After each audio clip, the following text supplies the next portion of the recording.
Hello?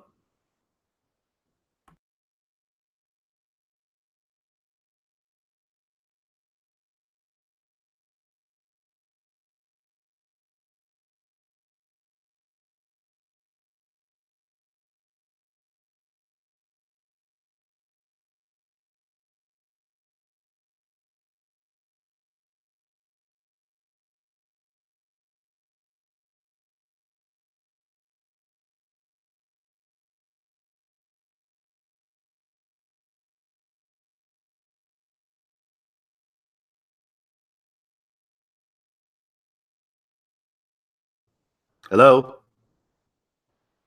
Can you guys hear me?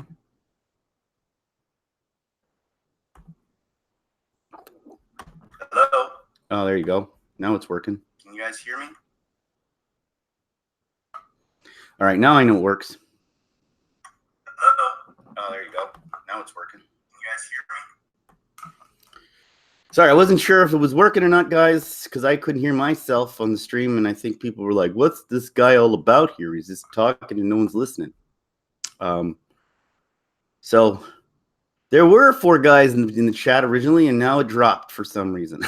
I guess maybe because people were tired of hearing me not talk. So yeah, guys. So today, I am planning on doing a few interesting things. I did watch. I'm going to tell you guys something. I went to Galaxy's Edge.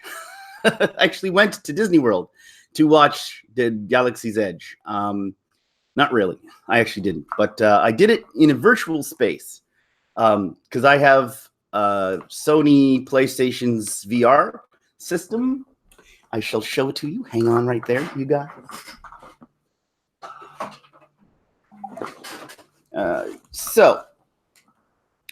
Yeah, I have. This is the Sony PlayStation VR, so I have this, and I went on. There's only one watching right now, so I don't want to repeat myself. There were 4 people before, and now there's only 1. It seems like more people wanted to watch the empty space before than I came on, and people didn't want to watch that anymore. Yeah. So there's a channel on YouTube. It's a VR channel, just specifically not a channel, but a actual VR YouTube, where you can actually, if you have virtual reality, there are people who film things in 360 degrees. Some of them are 4K, some of them aren't. Most of them are pretty poor quality, but some of them are pretty good. And I decided to check out Star Wars Disney new ride for myself. Since I can't go there at the moment and actually go there in person, I decided to do the next best thing. Oh, thank you. Hey, Pleb Garden, how are you? Is it Pebble Garden? Sorry. Hey, Passionate Play, Pebble Garden, Passionate Play. How are you guys? I haven't seen you on this for a while, Passionate Play. How are ya? So yeah, I went using the virtual reality. I went to Disney World because like I said, they actually have them here. Doing great. That's awesome. Good to hear you guys are doing wonderful or great. I don't want to put words in your mouth. If it's not wonderful and it's only great, then I don't want to be the guy who puts that on you, you know? You said I was doing great when I said wonderful when I just said great. I don't know why I used that voice for you. I just did. So anyway, because I know a lot of people were complaining about this whole ride thing, the ride experience, and how bad it was. So I wanted to make sure, that everyone was like, I want to know what all the hoopla was. And since I can't actually go there, there are people who have done the walkthrough tour using a 3-dimensional camera, 360 degrees, which when you actually put it on the PlayStation helmet or the virtual reality helmet or visor, you actually feel like you're there. So you can turn around and you can see. It's really weird because the guy's holding the camera like this, and it's all or maybe it's like this. I don't know. But he holds the camera, and you could see all around. So like you could turn your head, you could see behind you, and you could see up, down. You feel like you're actually there. Passionate Play says, I'm good. Not notification. So got notification by YouTube. So I clicked on, yay, notification, showing people started to like me. They like me. They really like me. Yeah. So, hey, Black Hat Cinephile, how's it going, bud? Glad to see you're here. So yeah, I was just saying, guys, that just for the new people, I don't like repeating myself, but I actually went to Disney World via virtual reality to check out the Star Wars. People have done Star Wars tours using virtual reality cameras, which actually puts you right there. And so I'm going to tell you from my experience what I felt doing this, doing it there, like that. And I have to say, I've been to Disney World once in my life, just once, and was a kid, went with my dad, and had a really fun. I loved it. It was Disney World, Florida. It was the only time I've ever gone. I've never been to Disneyland, the one in California, but I have gone to the one in Florida. Yeah, the lines are pretty crazy, but that was back in the day, and I don't even think they had. That was way back when. Like, we're talking, they didn't even have, I think, the Back to the Future ride wasn't even there at the time. That's how early a time. That's how long ago I went. Just so you guys know. So it was like I was a little kid, and I don't remember it hardly. I mean, I remember it because it was fun. It was good. I got a Donald Duck hat. I remember that. It was fun. And talked to Mickey Mouse and stuff. But I had a great time. I went to Epcot Center, which was good. But I've never actually been to Universal Studios or any of that stuff. So the closest thing I've ever got to going to Florida last little while is through VR, which I do a lot because, like I said, there's a lot of channels, YouTube channels that have virtual tours of, well, Disneyland or Disney World. So I did it.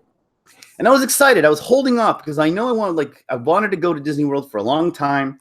And I've been holding off because I heard they were going to have the Star Wars exhibit. And I was like, all right, if they're going to do Star Wars, I can't blow all my money on going until that's done. That and Nintendo, because I really wanted to see the Nintendo ride. So I got to say, man, and I'm going to try and keep my prejudices sort of against this Disney Star Wars out of this and just judge it as a ride, as a Star Wars ride, okay? Because that's the thing about this. It's supposed to be a Star Wars ride. And from what I do remember about Disney World was when you go to these rides in Disney World, it's supposed to make you feel like you're part of the movie, right? Like the movie experience. It's like reliving the movie or the movies you love, like, like at the time, going to see Beauty and the Beast and going to see all these movies that you grew up with, but seeing them like being part of it is part of the experience, right? So when I went there, I'm like, okay, let's see some Star Wars. I'm excited to see some Star Wars stuff, and it was really good. By the way, it's a really awkward experience because you're being carried around with this camera like this, and this guy's so it actually feels like you're on some dude's shoulder. You're like this little child on his shoulder. That's how it feels like because you see him, you can see his face. He's really too close, and it's kind of impersonal. So you're like, all right, back up, right? Because that's the whole it is. Because you're like the camera's here, so when you turn around, you can see his face, and then you turn around, you can see the guy behind or whatever. So you're like being carried around like a child. It almost feels like, which is interesting. But so anyway, at first you get in the gates, and that's what happened. You get into these gates through a path. And, you look around, and you're like, oh, yeah, those doors kind of look like doors from Star Wars. But I'll tell you, the first thing that kind of disappointed me was the bland colors. So for people who don't know, Galaxy's Edge is this new town that they created. And that right away already got disappointed. It's a new town. So right away, you don't get any feelies out of it at all. There's no feelings at all.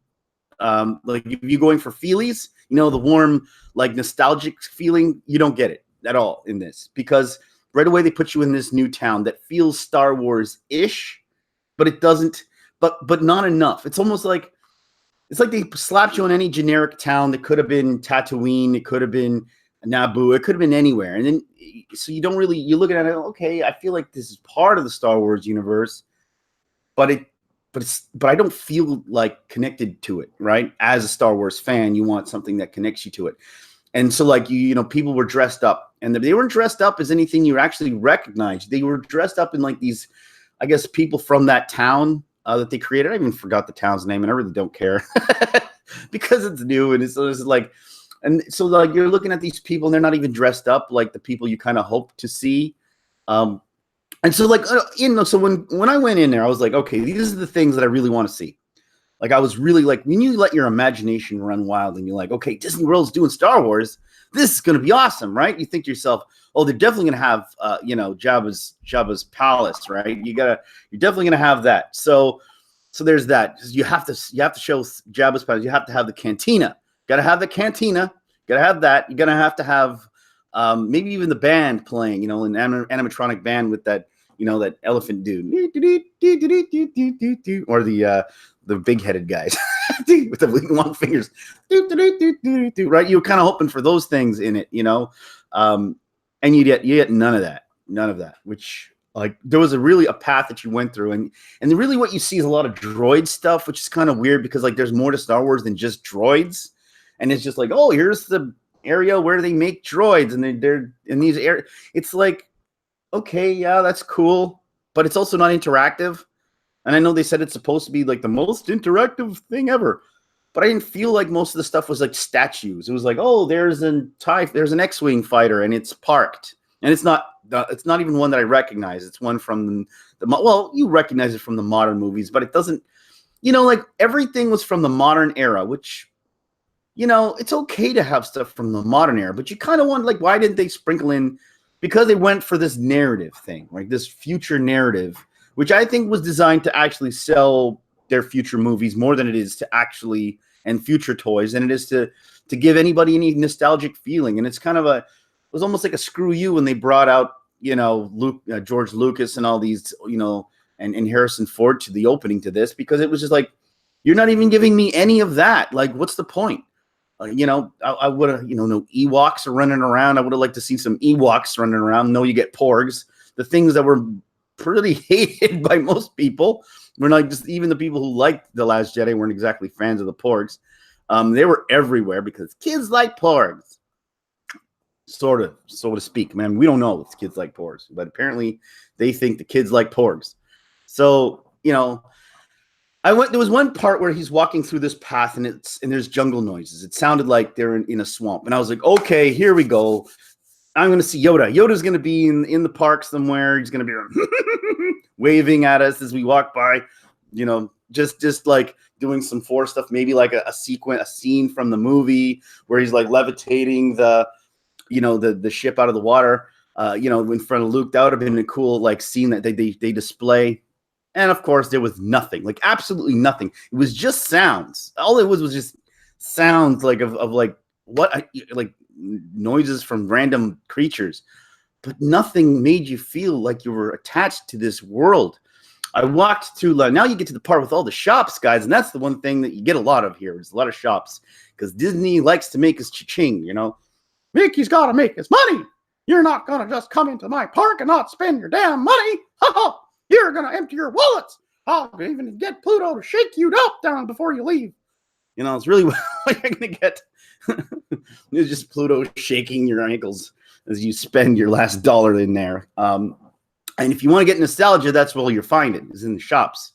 That's really all you're going to find is from nostalgia is in the shops. You get to buy the ships from the past, but you'll never actually participate in it. Hey, Wookiee Lives Matter. How you doing? Last video was great. Thank you, man. Thank you. That's he's talking about the 90s impression video I did, which I want to do. I'm going to do a breakdown of different eras in impressions. I started with the 80s because it's my favorite, and then I went to 90s. Probably going to do 70s next. We'll see. We'll see how it goes. And then we'll see. Maybe I'll do, like I said, maybe I'll even do a 1930s and do some Three Stooges. We'll see how that, because everyone remembers the Three Stooges. Anyway, so yeah, I gotta say, so then you get to that part with the Millennium Falcon. Okay, the Millennium Falcon is cool, but it's parked. And this is what really gets me is even in this kind of sort of show my shirt. She says Nancy Henrique wants me to show my shirt. It's a Pac-Mania shirt, guys. I'm all Pac-Maned up today. So this is the thing about the Millennium Falcon. When you first get there, well, as cool as it is,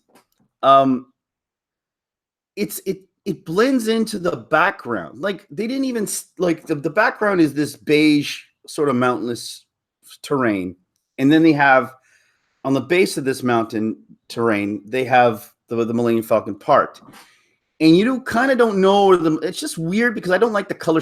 The color scheme does impact it because it doesn't stick out, and I would wish it would stick out a little more. I know this is a nitpick, but it is kind of a big nitpick because it doesn't really stick out, so you don't know where the Millennium Falcon ends and begins. So Wiki Lives Matter says, I showed that video to my smoking circle. It got a huge laugh. Love the impressions.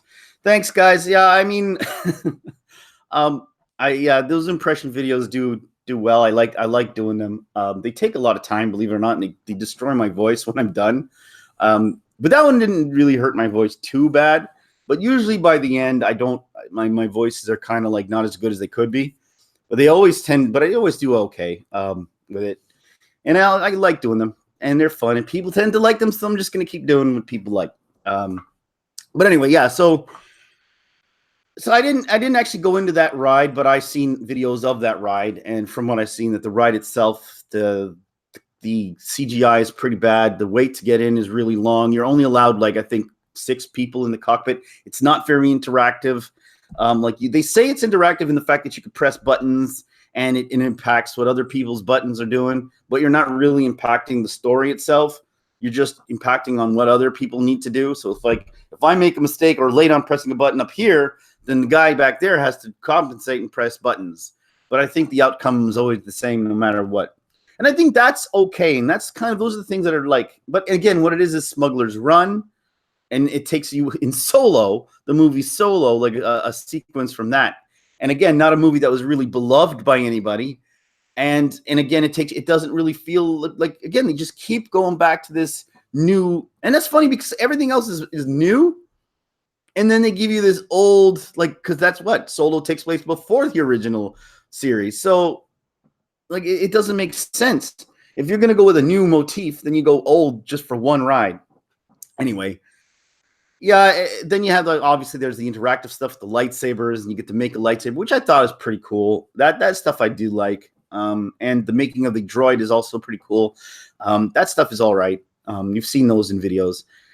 But for me, the real disappointment for me is Disney could have done anything, right? This is what I was even saying to my friend.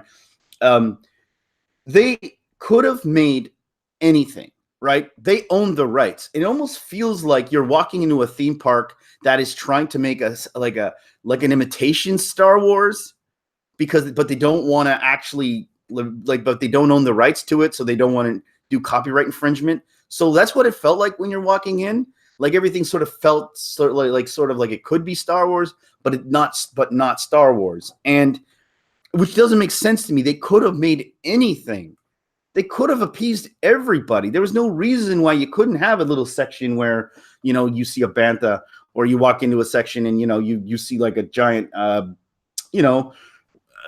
wouldn't it be awesome to just see an AT-AT just standing there, just you get to ride in the AT-AT or something, something that they actually spend money on, do decent. This felt so rushed and cheap, and it felt again, I don't understand why they went new. It doesn't mean anything to anybody. It'd be like going to the Harry Potter ride, and instead of going to actually see the where Harry Potter, the school or anything, or the town that they're from, they show you some brand new town and some brand new stuff, and none of the Harry Potter fans would like that. It doesn't make any sense to me why Disney did it.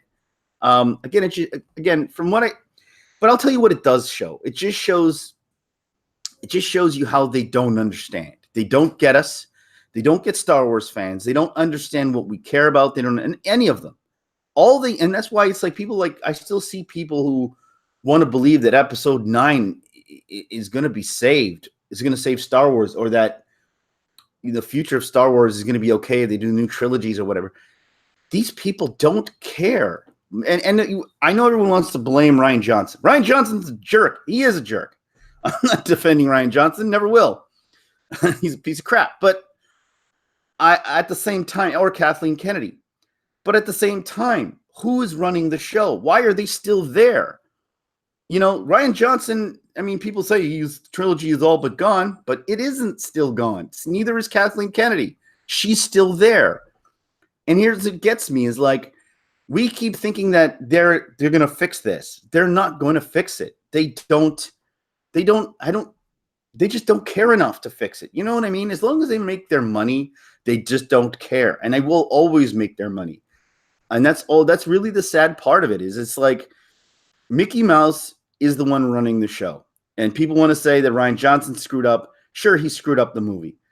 But it's like having a pitcher. If you throw like or in baseball or something, you have a pitcher that goes out there and he's in that inning and he screws up that inning, right? And now he goes out there and he shits the bed in the inning, and then they were leading, and now he had the worst inning or a couple of innings, and it's just a disaster, and the game is now really bad, and it's looking really bad. They're like losing now, and no matter how, and the coach is looking at that pitcher, and he's throwing crap out there, and his balls are being hit out of the park left and right. The game is like looking completely out of reach. And yet he still leaves the damn pitcher out there. He's got this pitcher in the field, in the bullpen who's warming up, but he never puts him in, and he just keeps letting these guys stay in the who's to blame? The pitcher? The pitcher, yeah, okay, he sucked. But at that point, it becomes the part of the coach's fault for leaving the pitcher in there.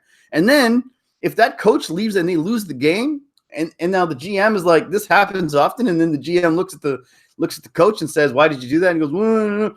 And then now the GM doesn't fire the coach. Now the management is at fault, right? Because now the management's not doing anything, and the coach didn't do anything, and just let them do whatever the hell they want to do. So right now you got Lucasfilm, and you got a bunch of people who are throwing just garbage, and they're being hit like crazy, and yet they're leaving them in there. Who's to blame for that? It's not Rian Johnson at this point. Rian Johnson made the mess. He messed up the inning. But now we have to look to Disney and stop saying, oh, Kathleen Kennedy.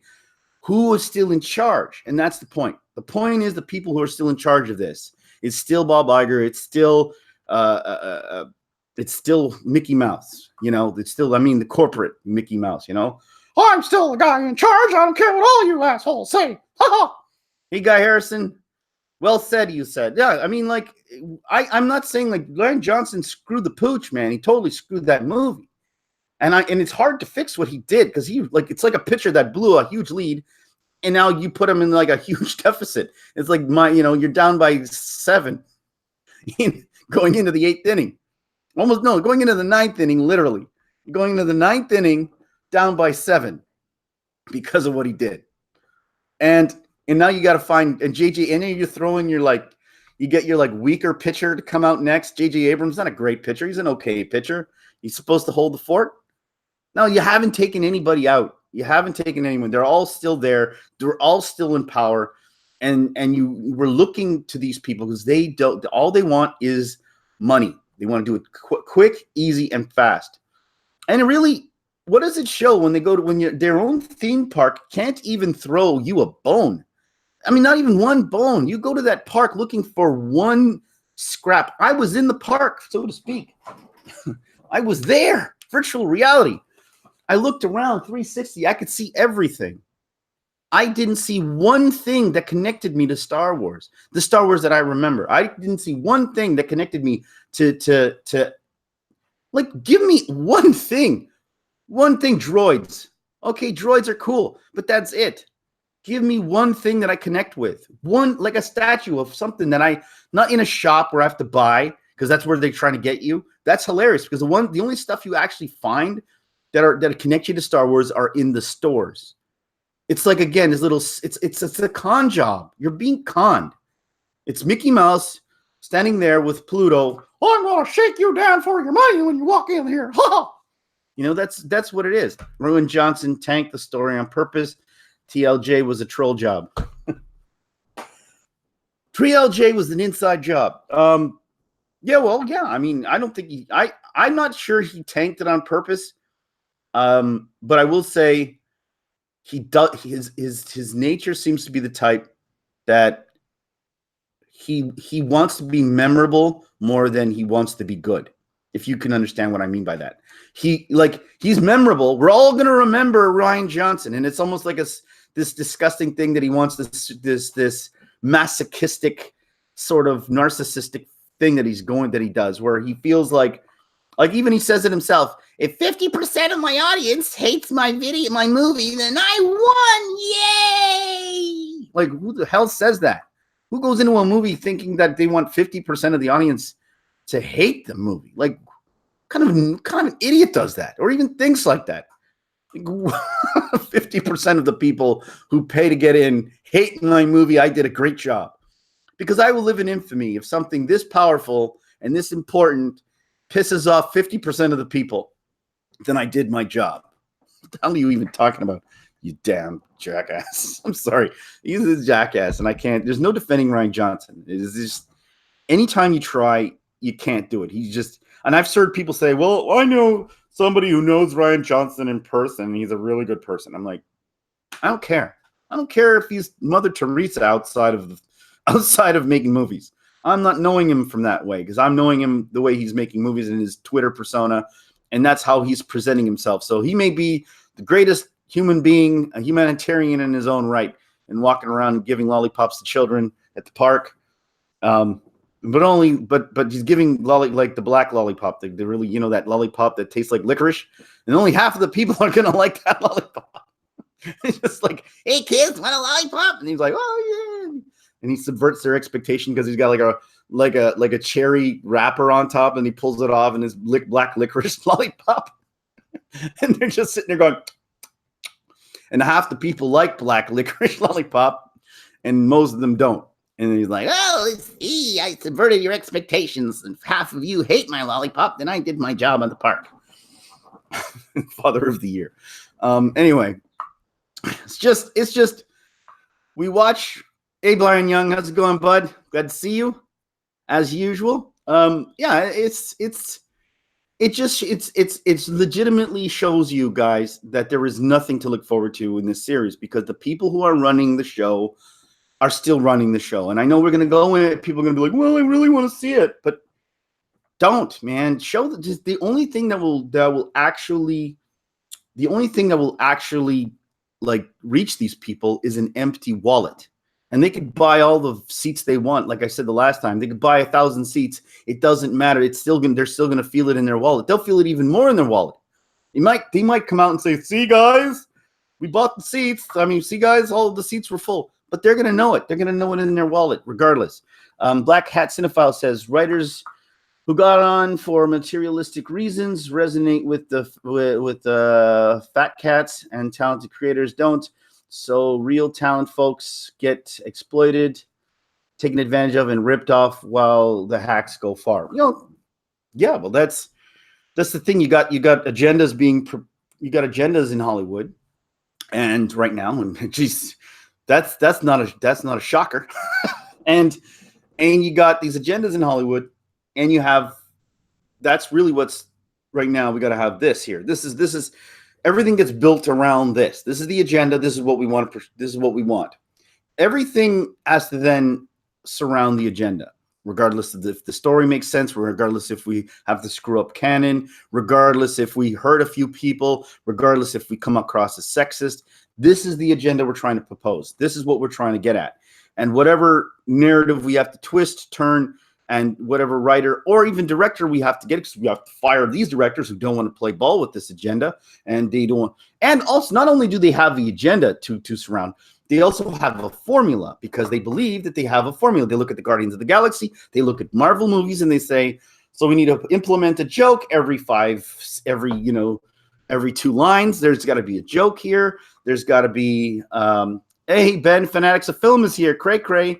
And Liger are still in their own little bubble. They will never get it. They think that slowing down will fix the gravitational shift. Or I think they think that the quality is what was lacking, and the quality had to do with time restraints. And I do believe that time is one of the issues, but it's not the issue. It's not the only issue. That I do think rushing movies is a problem. It's one of them, but it's not the only problem. But I do think narratively, see, here's the thing too. The Last Jedi wasn't just bad because what they did to Luke. It wasn't just bad because of what they did to Leia or Harrison Ford, his character. They didn't even give him a funeral or anything. Or Akbar. It wasn't even bad because of that. I mean, it was bad, horrible for those things, but it was bad because it was a poorly written and dull and boring and uncreative movie. And there was just nothing about it that made any sense. We can go on and on and on about all the problems with The Last Jedi. Nothing made sense in that movie. Nothing actually makes sense. And then the canon ruining. There's so much. So let's hear it. Wookiee Lives Matter says Star Wars is my religion. I'll go see Disney blast. Go see the Disney blasphemy, but I'll theater hop to do it.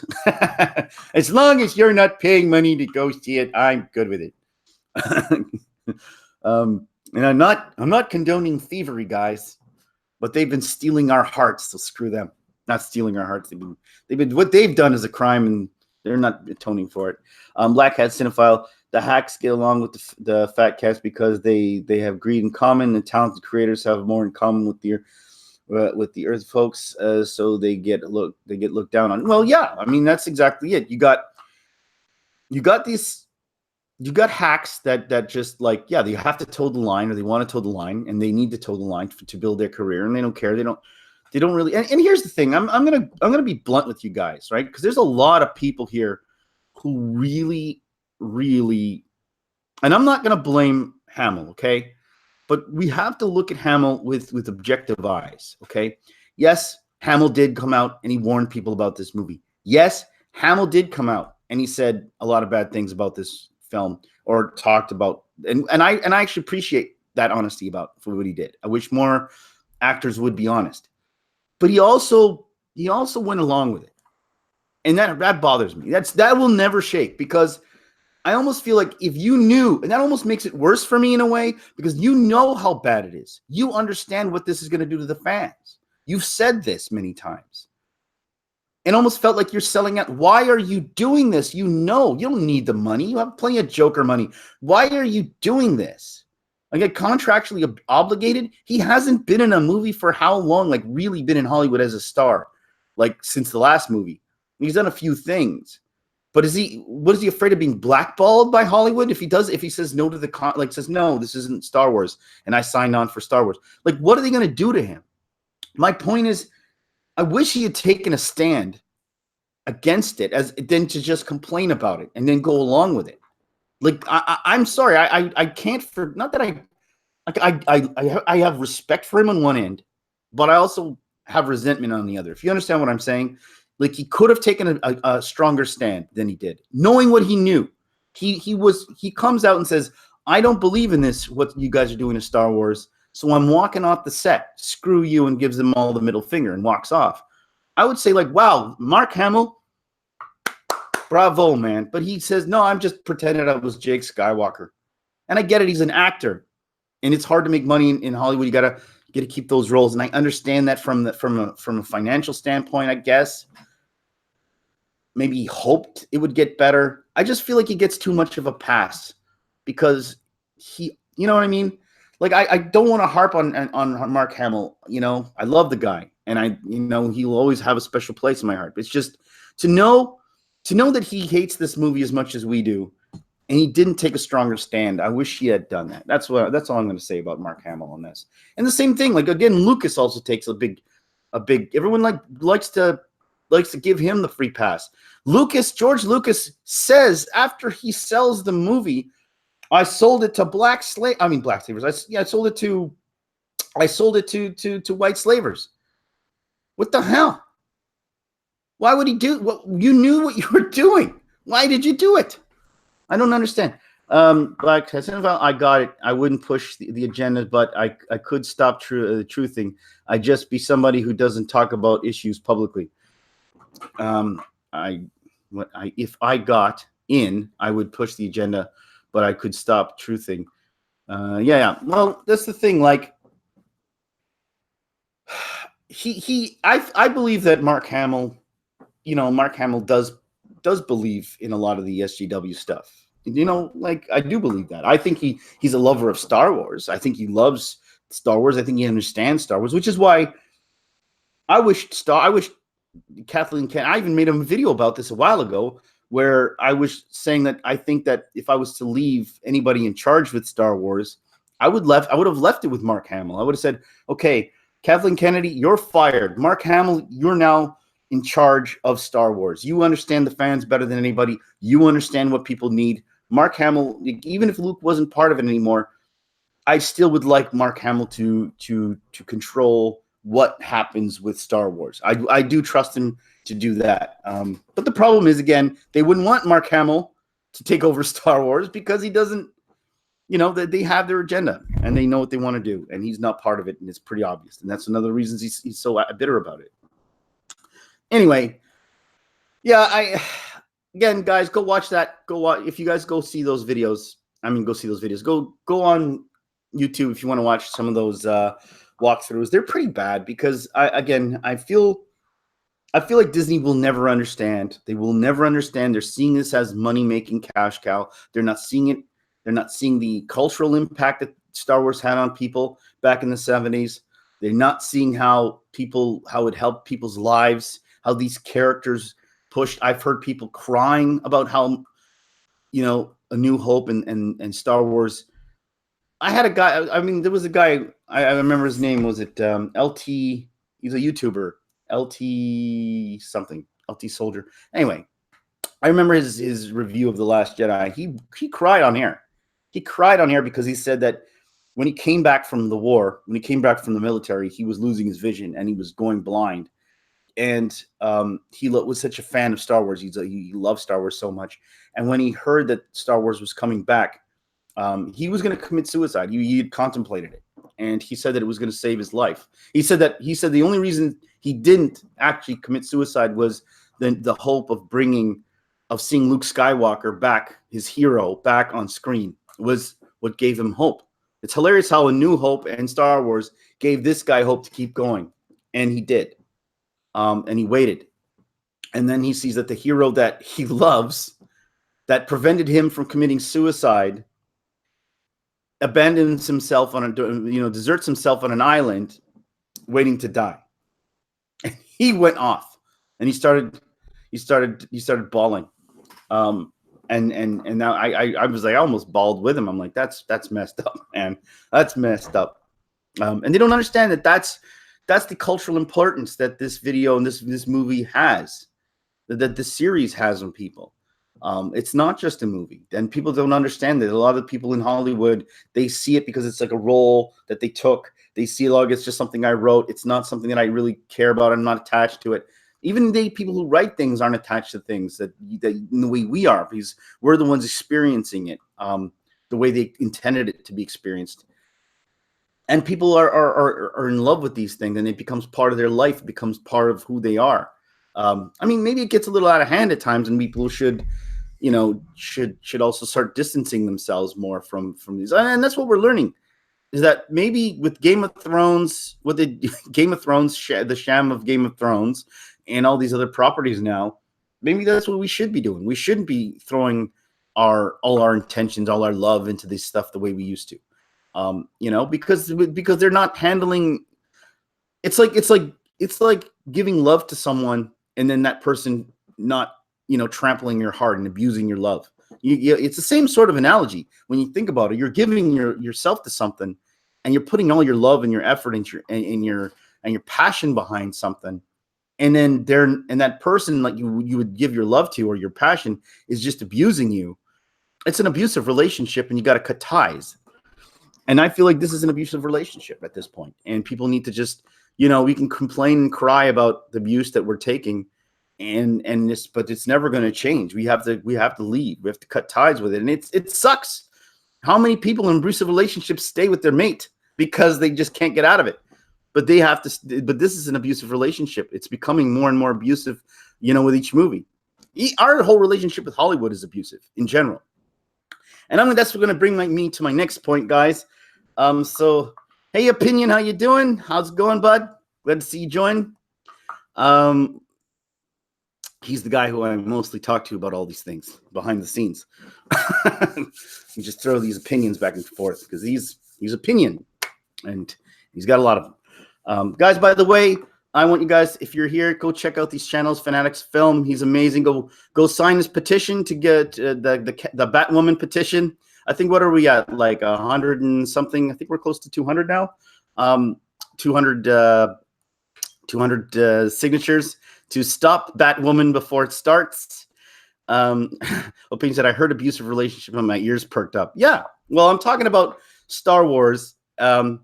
And how the fans in Star Wars are in an abusive relationship right now. It's like you threw your love and your love and attention into something and your passion behind it, and you're not getting anything back from it. You're just being abused time and time again, and you keep going back for more. And at some point in an abusive relationship, you got to cut ties and move along. And I feel like it sucks, and you don't want to, and it breaks your heart, and you can't do it, and it's hard. And a lot of people will refuse to do it, and they'll stick with that abusive relationship for a long, long time, sometimes forever. But at some point, the healthiest thing to do is break up with this relationship, because, you know, I think we all want Star Wars to be back the way it was. And I feel like that's just not a past. That's just not ever going to happen. I want it to. I do. I just don't see it. And watching this Galaxy's Edge bullshit, stupid ride that they passed off as Star Wars. You know, what's harder to deal with, Disney, Star Wars people? Disney or Star Wars people is all you're asking me? Is that a question? What's harder to deal with, Disney, Star Wars people? I don't know. Is there a question there? I don't understand the question. Black Hat Cinephile. She let me think she was seeing me because her marriage was over. I gave her a bottle of my homemade wine. Some later time, her husband told me it was good. Exactly. You know, these are relationships that we have with this thing, and we're getting deep with them. They can't say no. They'll all make vids about the crap they're buying. Well, yeah. I mean, okay. Ian's talking about how Star Wars people like us, you know, how like Star Wars people, we also have this thing where we can't say, we're like, there are people who are using this.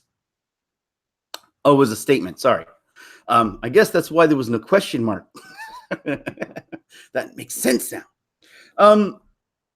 Yeah, Star Wars people are to blame as well, because what we're doing is we're feeding that narrative where they're using the bad publicity as good publicity, period, and they're liking it. They're going to shit on us. They call you toxic fans, and then at the same time they're going to feed the toxicity because, you know, it's a little game that they're playing. It's like they want to keep fueling the rage, right? Lucasfilm, people in Lucasfilm, Hidalgo, you know, Ryan Johnson on Twitter, they'll just continuously fuel the rage, and it'll prompt, you know, geeks and gamers to get on and just start, you know, Jeremy will go on and just start ranting about it, or Doomcock will come on and he'll do a 4-hour rant.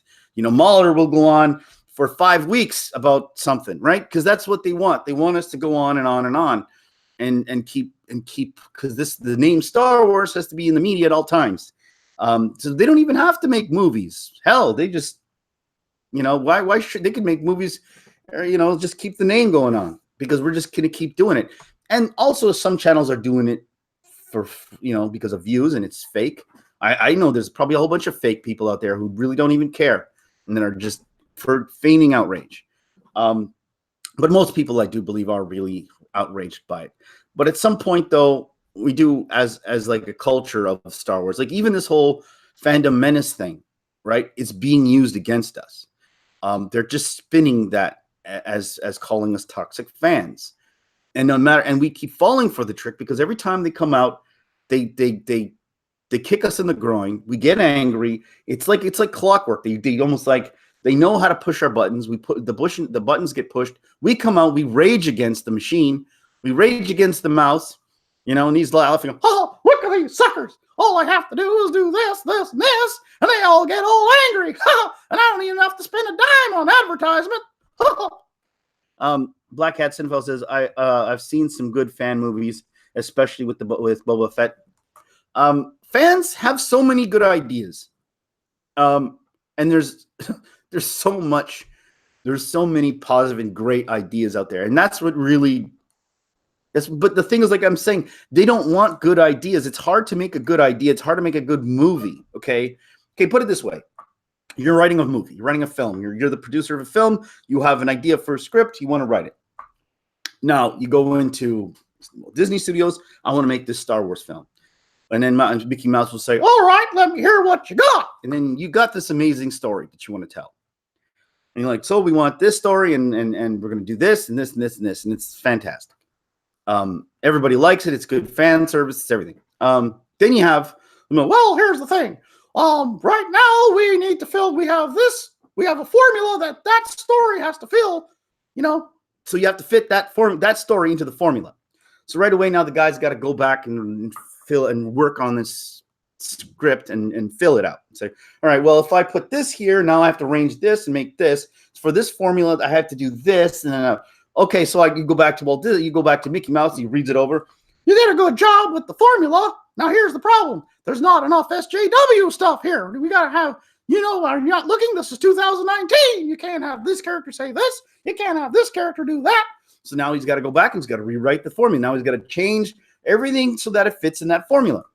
And then he goes back and says, well, you need to have Coca-Cola here, and you got to have Pepsi over here, and you got to have Doritos chips over here, because who's going to fund this? Right? So now he's got to go and he's got to rewrite the script for that. Then this actor wants this role. This actor needs this role. This actor whose wife is banging this director needs the role over here. And now you got this giant mess of a movie.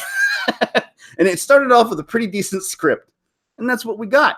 That's what we were getting.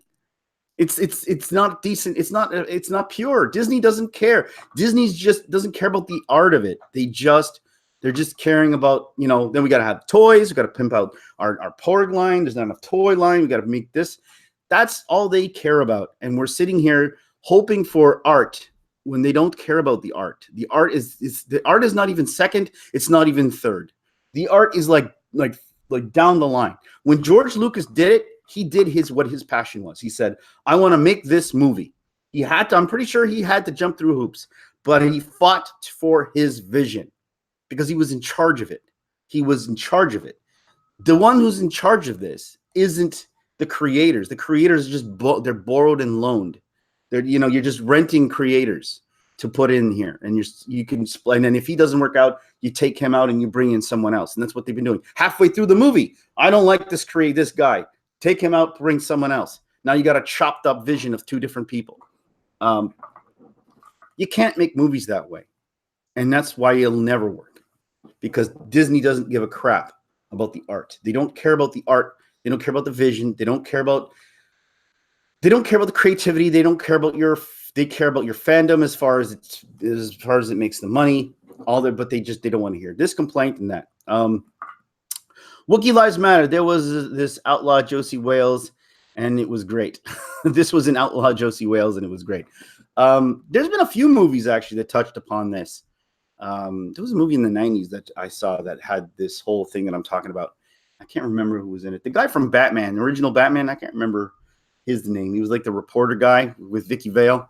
He was in it. I can't remember the name of that movie, but it was a good movie.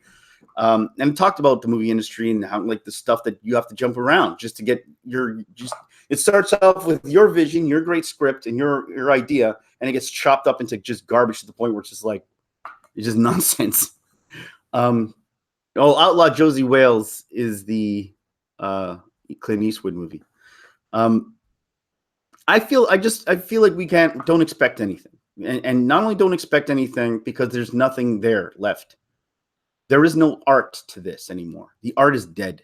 Art is just gone, and it's all just this hodgepodge of crap. And it's why when I think back to the 80s and people say, why do you still harp on the 80s? And I'm like, harp on the 80s because the 80s, while pretty sure it had a lot of this, they were so much more forgiving, and they took way more chances. This is just formulaic, algorithmic, and just political, and it's hard. It's hard to make anything half decent anymore.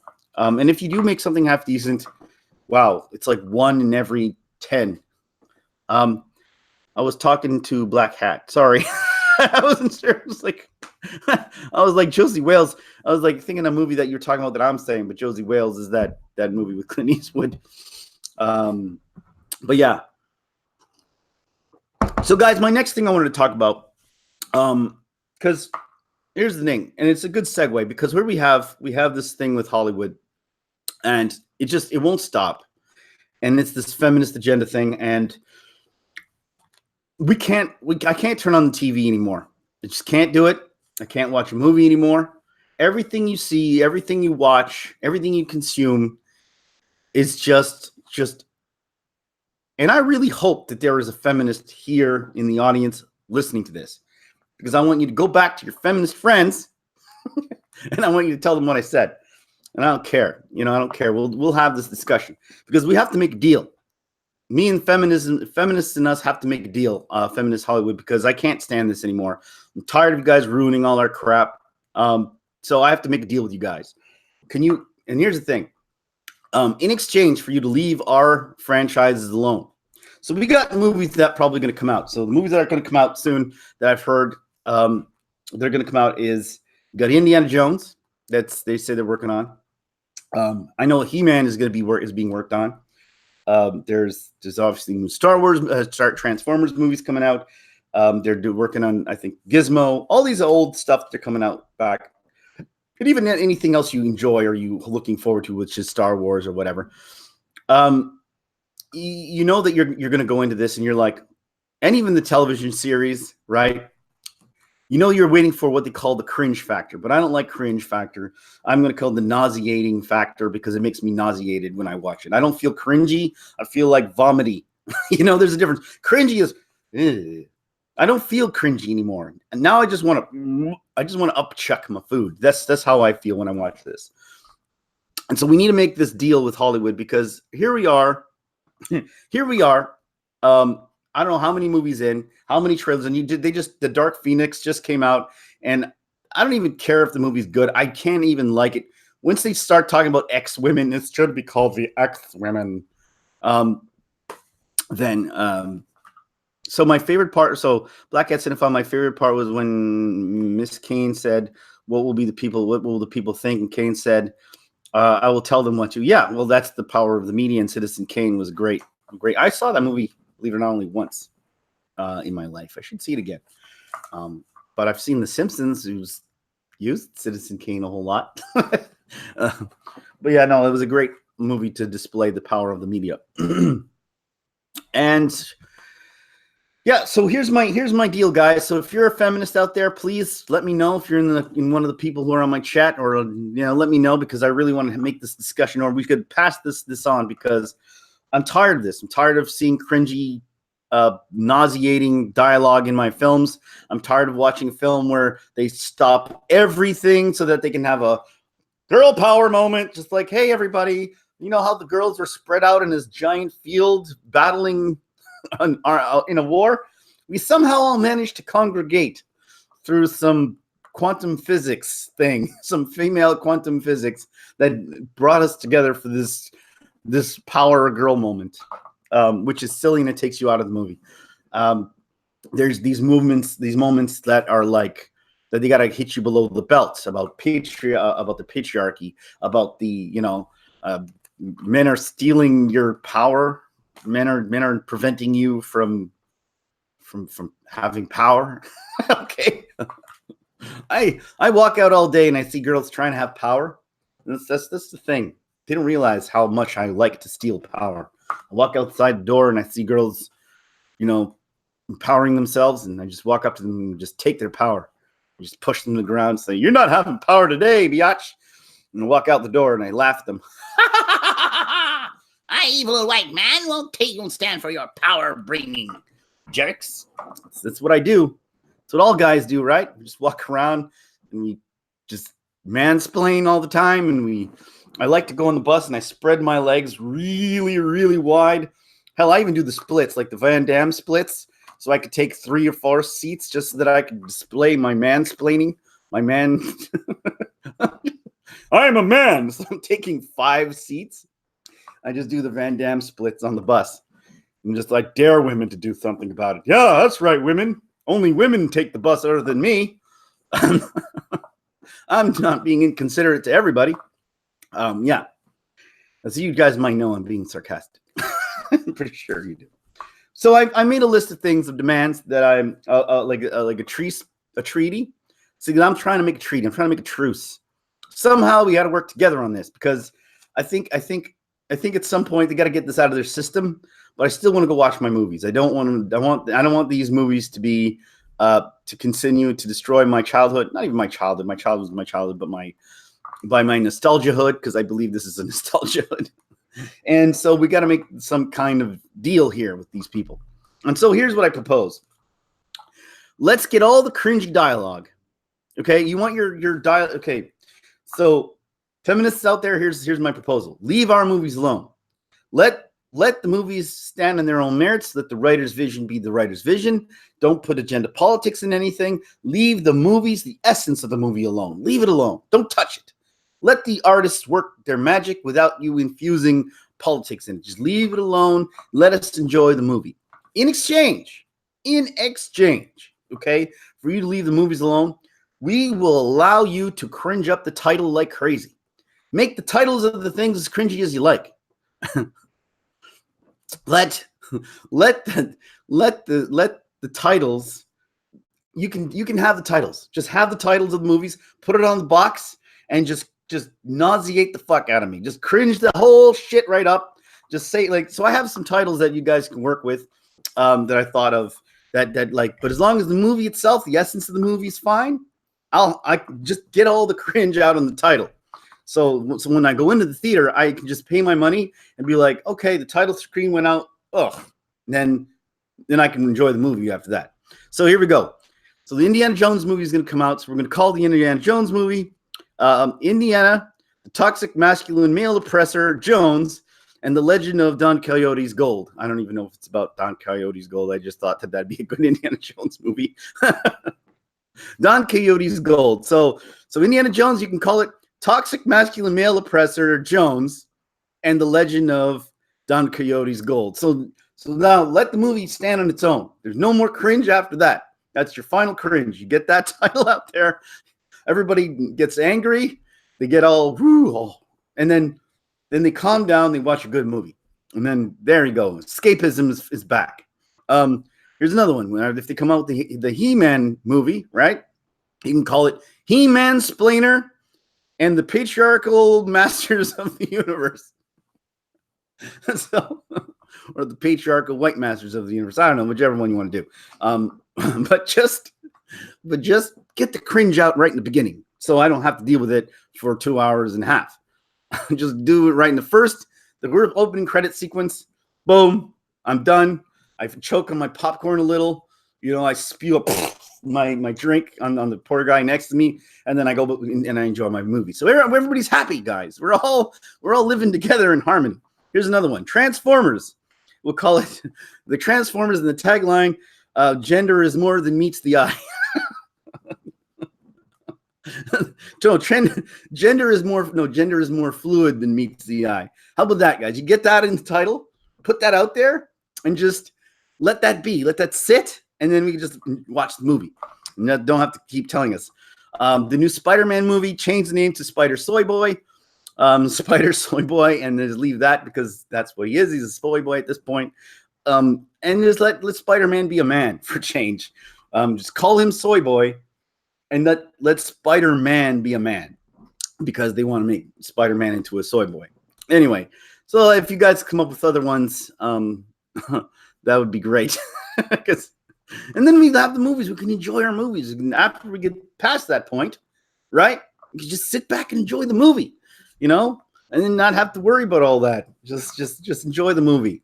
Because I think if you get it out in the title, we'll get a little bit angry. We'll get not, but then it'll pass. And as long as we understand that it's just in the title, and and then the rest of the movie's fine. I think we could take it.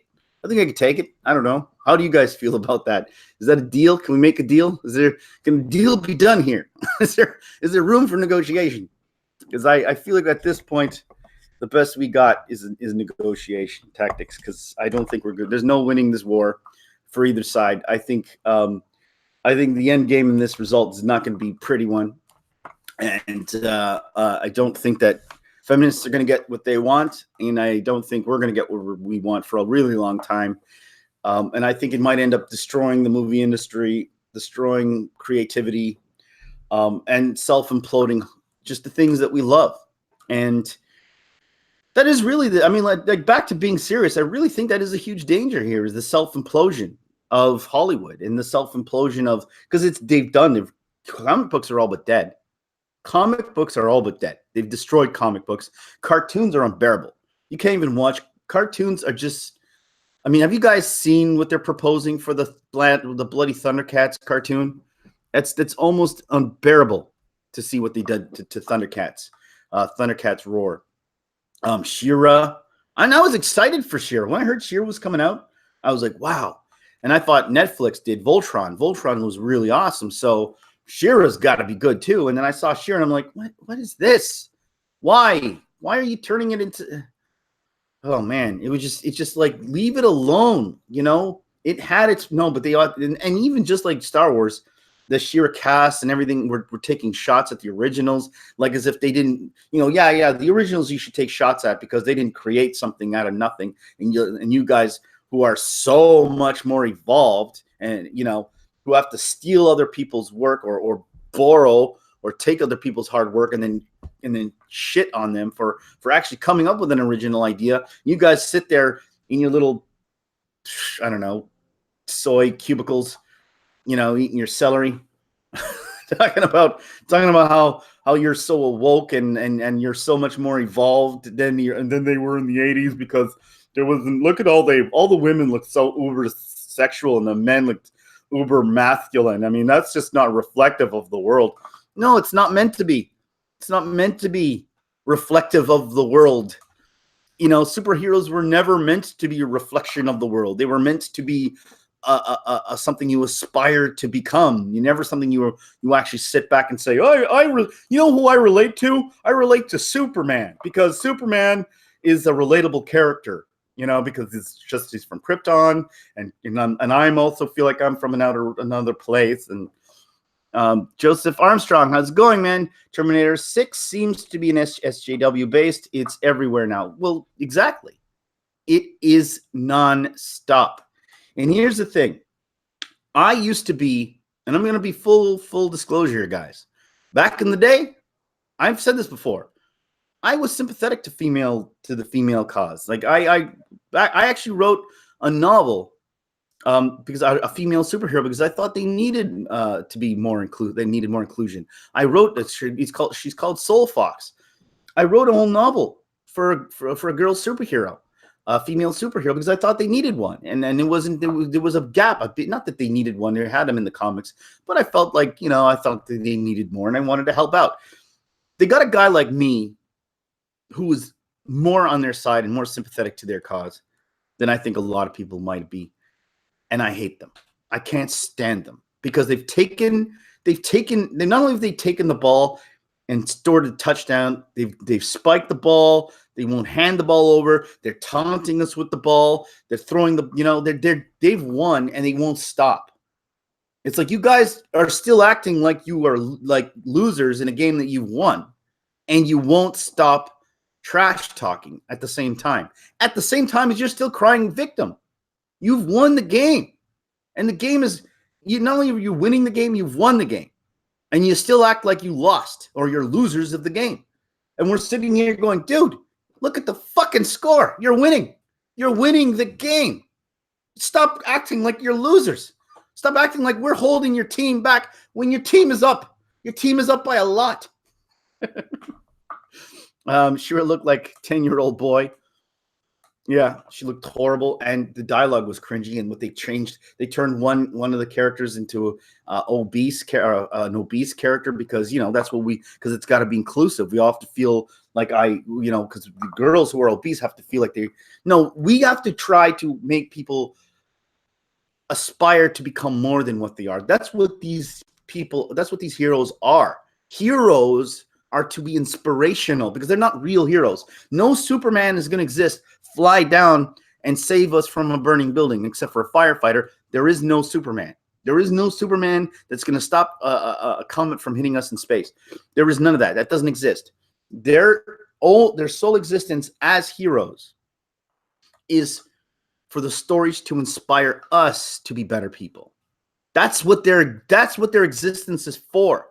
Their existence in folklore and tales of the Greek gods and these things, they've always been there to help raise our kids, to say, look, you got to be like Zeus will get mad and strike you down if this and this. It's to help us become better people. But if you want to sit and everyone is going to be a superhero and everyone could be a Jedi and everyone could be, then we don't aspire to anything. There is nothing to look up to. There is nothing to motivate ourselves to get better to become anything better than we are. We're not here. Superman was never here for us to even Batman, who people say, oh, I relate to Batman. You can't relate to Batman. Batman lives in a Gotham City with $1 bajillion and has even Iron Man with $1 gajillion can do whatever he wants. How many of us could sit there and say and relate to Batman and Bruce Wayne because he's a human? We can't. There is no relating to these people. There is no relating to any of this stuff because they're not relatable and they're not meant to be. I'm drawing a comic book with a female lead. Good for you, man. I hear comics are really hard to break into now, especially if you're not part of the agenda. But like I hear that there's maybe indie comics I think indie comics are doing a lot better now than even mainstream comics. Black Hat Cinephile says we helped them win. Betraying allies well, we helped them win for sure, definitely. All these guys are out, these soy boys out there that are sitting there going, attacking their that's even what gets me the most is how guys are sitting here, buying into this shit. Like guys are like helping this. Like, dude, I get it. We have this nature about us where we feel like we were raised to be heroic guys, I think, right? We were raised to be like, got to save the girl. And I think that's part of the whole patriarchy thing that they hate. But we were raised that way to come to the rescue. And I think a lot of this stupid white knighting is part of that whole patriarch, that whole thing where we have to come. And it's funny how they love when white knights come down and save them from other men in that regard, but they don't because they like allies, but they don't and they're doing what patriarchy taught them to. And that's the thing is they've been raised to. Girls have been raised to sort of been handed things, and I know they don't, especially pretty girls, and they don't understand that I had a girl when I was a kid who was so hot that she used to just go up to guys and ask them for their clothes. She just asked them straight up, "Can I have your jacket?" She was hot. She says, "This is in high school," and guys would be like, "Okay, here's my jacket." Like what the hell? Why are you giving her your jacket? She just asked you for it. There's a sense of entitlement that they've always sort of been brought up with that they don't understand because they don't understand how not to have it. And so, they're never satisfied with it. And I get they're not, you can't paint everybody with the same brush the same way we can't paint us with the same brush. We can't paint them with the same brush. But it's just like, they don't, anyway. Shane's getting frustrated. They're popping and scutting, and I'm getting screwed. It's been exactly 75 years since D-Day. Speaking about allies, D-Day. Yeah, I don't remember that. It wasn't around, but yeah, it is. Is it been 75 years to this day? Is it this day? It's interesting. Black Hat Cinephile, we rooted for and helped them before they got wrong about it. Well, of course we did, because we want to. I think most guys, this is the narrative that pisses me off the most, is that we're trying to hold them back. We have never tried to hold them back. When I watched Captain Marvel, June 6, 1944. Yep, that's a long time. Yeah, D-Day. I mean, we're gonna go back into D-Day, but yeah, I mean, let's I guess just salute to all our lost brothers and sisters that fought in the war. Because yeah, there's more. There you go, guys that died to protect freedoms in 1944, and here we are, handing it right back. I like it when you get into the rant gear and really start spitting the mad truth. Yeah, I know. I get. You like it. My wife hates it. She's like on the phone. She's like, all right. I get it. You're angry. Pageant girls are horrible. Yeah, well, we as men have always had this need to come to their rescue. We feel like when a girl cries. Okay, I'll give you an example. This is a funny example. I know you guys watched. I forgot. There's a YouTuber out there. I don't know his name, and I'm not going to look him up. But he did this thing where he walked around to campuses and he was like asking women to asking girls at random what they think that guys what they think that girls are better at than guys, right? So I don't know if you saw this guy. He's a popular YouTuber, but I just don't know his name. So he was asking, he gets this one girl, I think she was a theater student and university, and she's like, typical girl. She seemed nice. She seemed like a nice person. Like I didn't hate her or anything. She just seemed like a nice person. And he asked her, and there was no like gotcha moment. This wasn't a gotcha thing. He was actually really wording the question to be really as less effective, to be not as offensive as he possibly could. He was trying very hard to not be offensive in this question. So he goes, what do you think that women are better at men then, right? And so the girl says, well, I think and she right off the bat, she had like 5 or 6 right ready to go. She was like, well, I think women are more sensitive than men, or sensitive with their feelings. We understand our feelings better. I think we're left brain oriented or whatever. She had all these things to say. You saw that? Here's what I'm going to get at this. And I don't know if you got the same out of it than I did. So she then says, he says, well, and then he says the reverse question where he goes, well, what do you think that women are better than what men are better than women are than women? Let me rephrase that in something that resembles English. What do you think men are better? What do you think men are better at than women are at than women? And she says, that is a puzzler.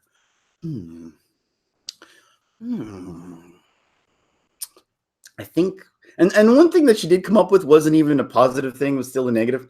It was, I think she came with, I think men are more closed off in their emotions. It's like as if that's somehow a good thing. She can only think of a negative thing, and she's like, I can't. He's like, well, I mean, there was the obvious one, right? And she's like, what? And he goes, like the whole muscle thing, because he didn't even say strength. He tried to be less offensive with words and terminology, because if he said men are stronger than women, she'd get offended. So he didn't even trigger her with that. He said, muscle stuff. It's like kind of like to play a little bit of like make her think a bit. So she was just like muscle stuff. Like how we, look at us. Me, I'm a guy. I'm like an average guy. I wouldn't say I'm like above average guy, and you're an average girl, right? I'd say. And look at the differences in our muscle tone. Obviously, I'm more muscular than you, and I don't even go to the gym. And she's like, and you look how small you are. So obviously, there's a strength level to our a difference in strength. And she's like, no, I don't think so. I don't think that's. I think that's just I think she said a rumor. No, I think she just said that's like a. What did she say? I think something like she said. I think that's just propaganda or something like. So anyway, she was like, no, I just think that's not true. I think that's just been spilled. It's something that's been spread, and it's false narrative or something. And he's like, no, it's truth. It's actually it's actual fact.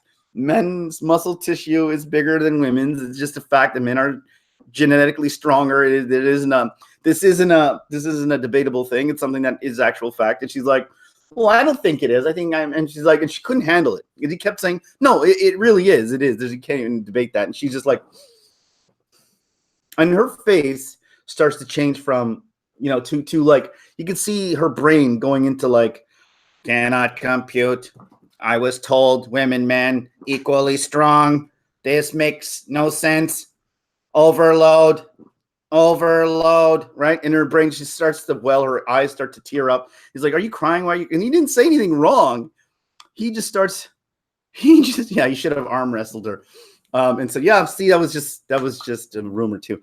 And so she's like saying how she thinks that was like, that we're out there equally strong and that women don't need men. And she goes, well, I think the terminology is what bothers me the most about it, because I don't think that we want to be I don't think that we like the idea of men always being stronger than us, and that we always have to look weaker to them.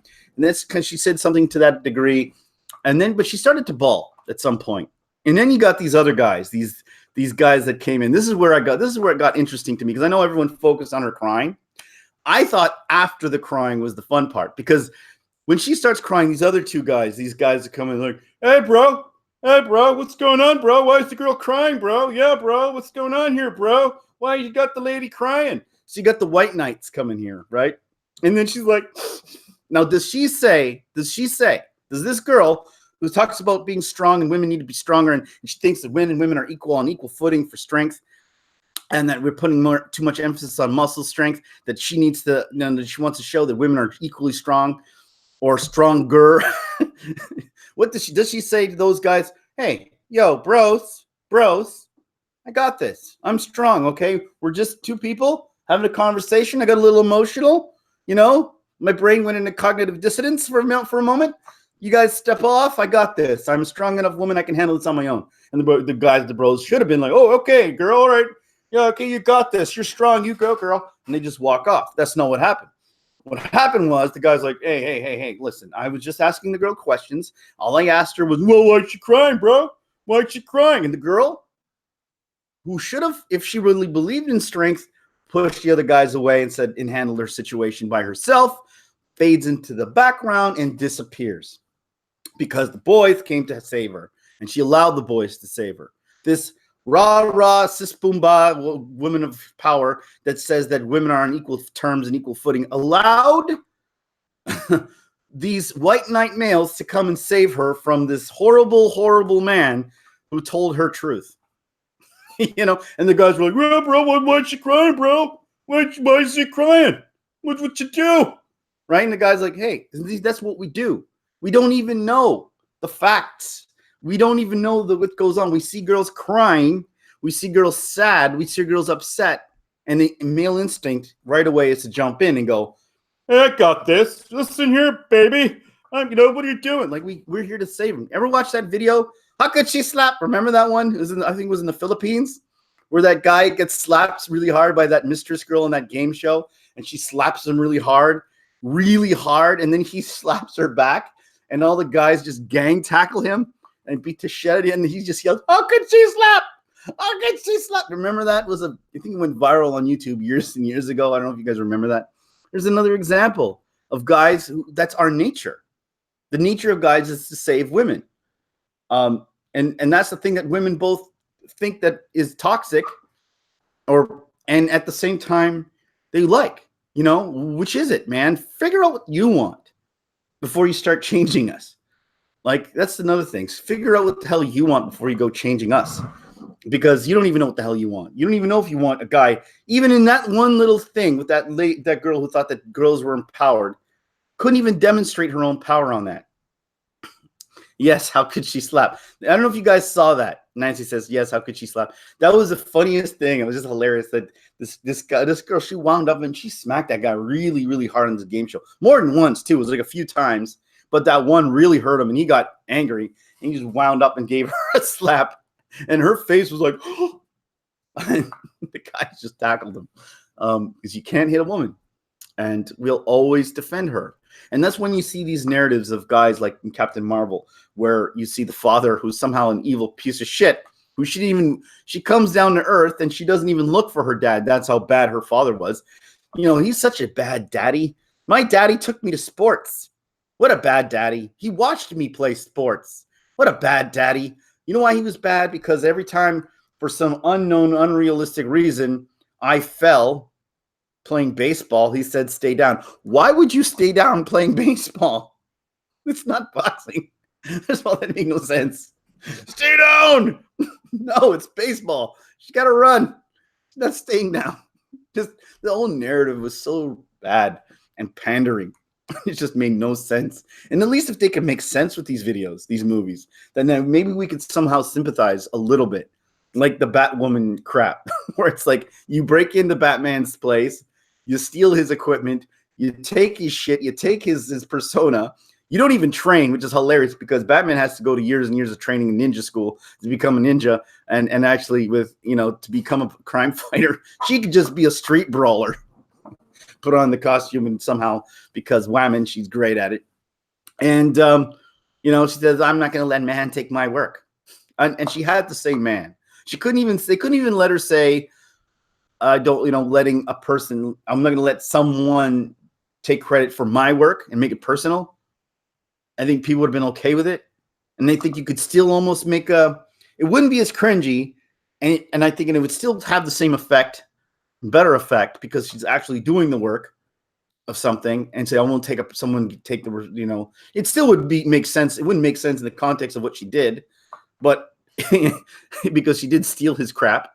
But the fact that she made it into a man-woman issue, which is like, why don't you then get off your ass and make your own damn costume? You want to prove that you're worth. Prove that you stop talking. Stop talking. Prove it. Get out in the world and stop asking for handouts and then saying how you've achieved something. You've achieved shit. You haven't created a movie. You didn't create your own character. You haven't created anything. You don't create any. You don't make anything. You just steal things, and then you think that's yours, and you think you deserve it. Why? You don't deserve it just because you didn't. Just because your gender parts. I don't understand. All right, go again, guys. For those who like me ranting. I'm just sick of it, guys.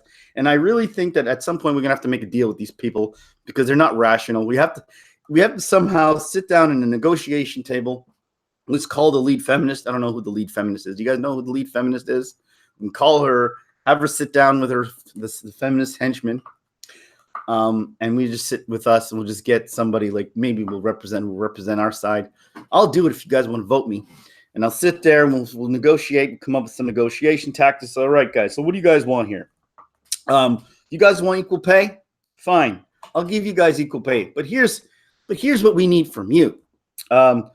When you hear a noise in the middle of the night, you guys have to get up and go check on it. Number one.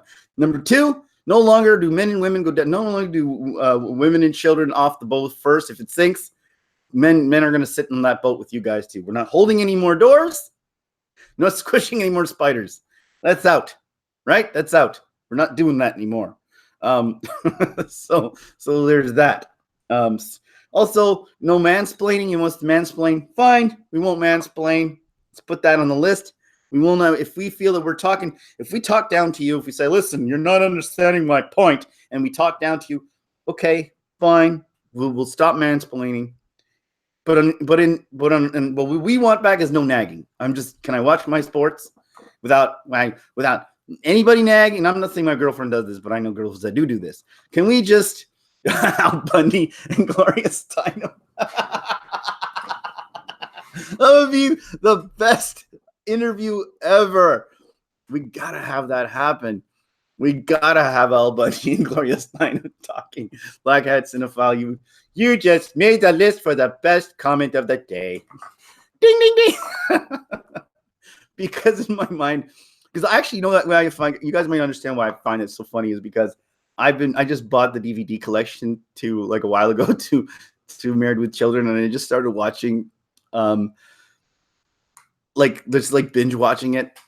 And I was just cracking my head up so much because the stuff he says, if they were to say this today, I just want to see the faces explode. Just the heads just like in Indiana Jones at the end, just like I just want to see that because the stuff he says is so just classic and great. There was an episode the other day. Where was it? When I think Marcy, she loses her. If you guys don't know the show, go watch it. It's the best show ever. So Al Bundy's like this sort of like what you consider everything that women hate about men. That's who Al is. He's like the poster child for male toxicity. And he's unapologetic about it, which makes it even great. And he knows who he is, and he just doesn't care. And then you have Marcy, who's the next door neighbor, and she's like basically the poster child for everything that is feminist. She's a feminist. She is a feminist. and and like, so they have this. They're always at war with each other, which is hilarious. It's just great. And and so there's this episode, and it got me cracking up, laughing so much that I was like, it was in hysterics. My sides were splitting, because you could never say that now, and it was just hilarious. Um, so Marcy goes. She has this. She catches her husband and Al watching a girl, like basically there's a girl plumber. She was a female, and she's like hot. She was hot, and she was wearing Daisy Dukes, and they're watching her like ogling her butt.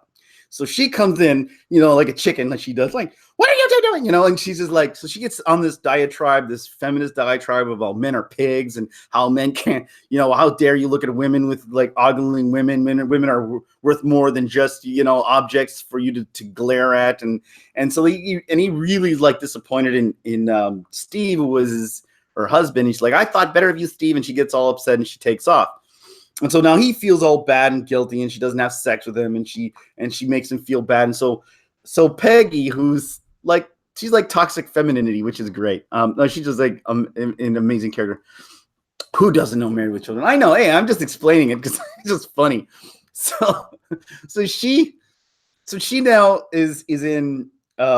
So now she convinces Marcy to come out with the girls because she's still upset with the boys, and let's have an all girl night. So they all go to a male strip club, and Marcy is all like, doesn't want to be there because she's a feminist. She doesn't want to be a hypocrite because she just went on a diatribe about ogling women, and now she's with a group of women ogling guys. And so and the minute she lets her guard down, though, she meets Zorro, this male guy who's just dancing around her and she's waving at her crotch, and she's just doing this, looking at his crotch.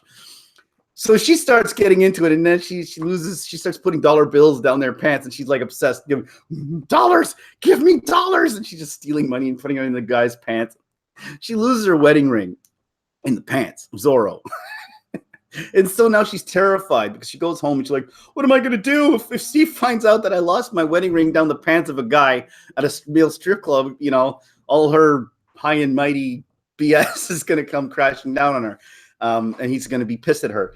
So she tried to get, so she sent him a letter and told him to if she got the ring, to come deliver it to Al's house, because Steve didn't know. So he delivers it to Al's house.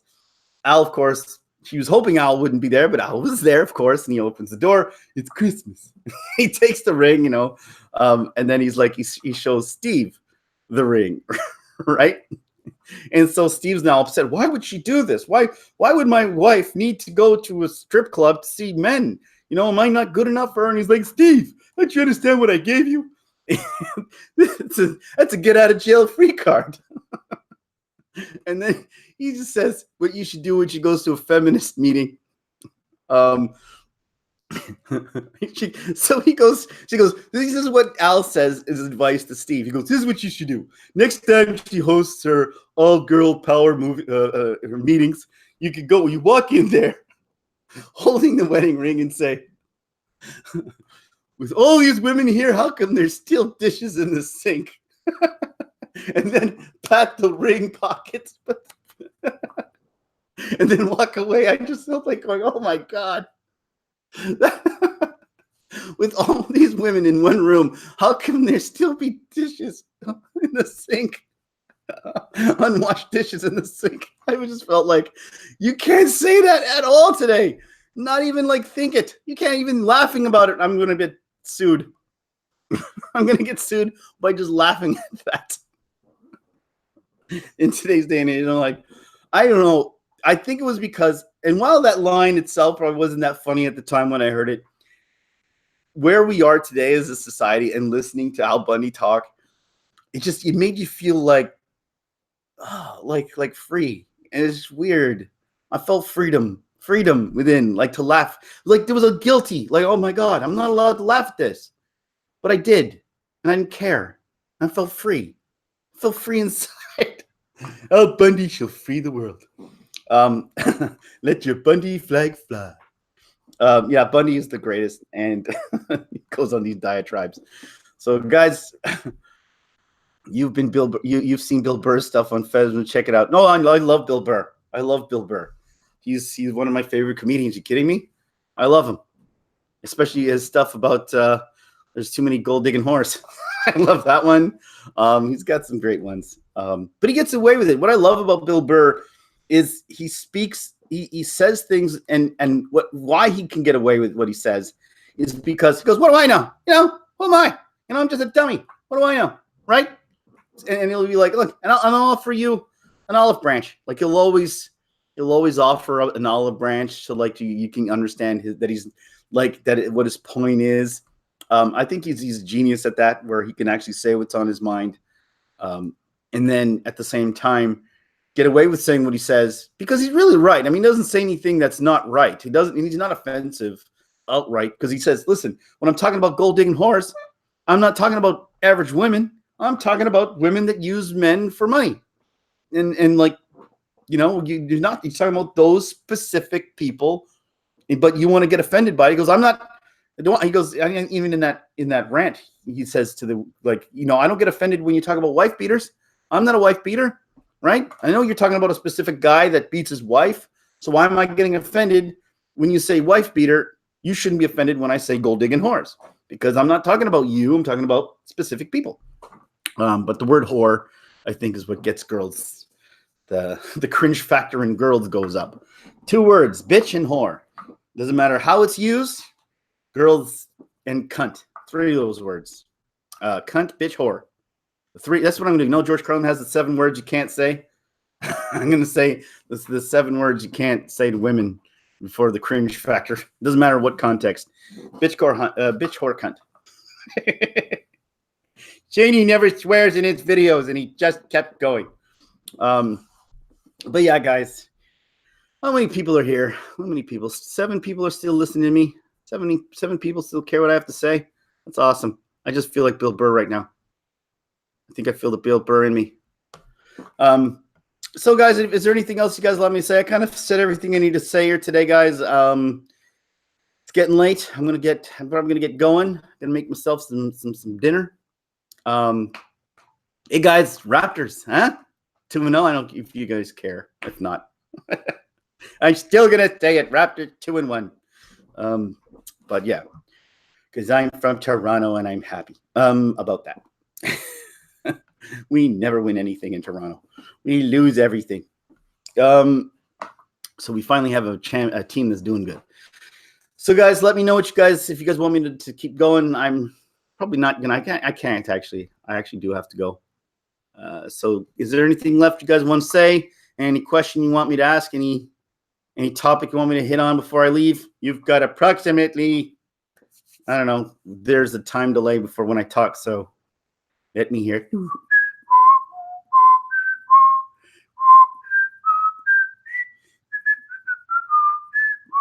All right. So nobody has anything to say. All right, guys. Thank you guys for watching then. I'm going to head out, and glad you guys can be part of it. This chat was great. Again, I keep getting, it's what I love is I keep getting more and more people on these things, and it's getting awesome. And soon you guys be part of it. I'd like before I actually do go, I'm going to plug something. So me and the guys, Fanatics of Film. So if you guys don't know, I do a lot of stuff with Fanatics of Film and Death by Saber. These guys are kind of like my partners now. We've banded together in a common good of the world, and we're doing some stuff. We're doing some amazing stuff with our live stream. We got some plans that we're doing. We're trying to do.